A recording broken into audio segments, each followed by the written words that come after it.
Hello friend, তো finally আমি drawing করেছি সুশান্ত সিং স্যারের স্কেচ, তোমরা দেখতেই পাচ্ছ। তো জানি না কেমন হয়েছে। তো অনেকটাই ভয় লাগছিলো আমাকে যখন আমি স্কেচ বানাচ্ছিলাম, আমি বানাতে পারবো কি পারবো না। তো লাস্টের দিকে যখন বানানো কমপ্লিট হয়ে গেল, তো মনে হলো যে হ্যাঁ, আমি বানাতে পেরেছি।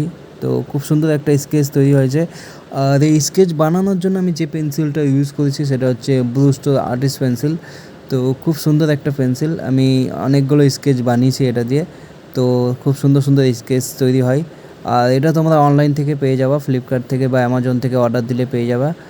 আর বাকি সব টুলসগুলো যেগুলো আমি এই স্কেচ বানানোর জন্য ইউজ করেছি সেগুলো আমি ডিসক্রিপশন বক্সে দিয়ে দেবো, তোমরা ওখান থেকে অর্ডার দিয়ে আনাতে পারবে। তো যদি ভিডিওটা ভালো লেগে থাকে বা স্কেচটা যদি তোমাদের ভালো লেগে থাকে, তাহলে অবশ্যই একটা লাইক করে দেবা, চ্যানেলটাকে সাবস্ক্রাইব করে দেবা। তো চলো দেখি কেমন হয়েছে।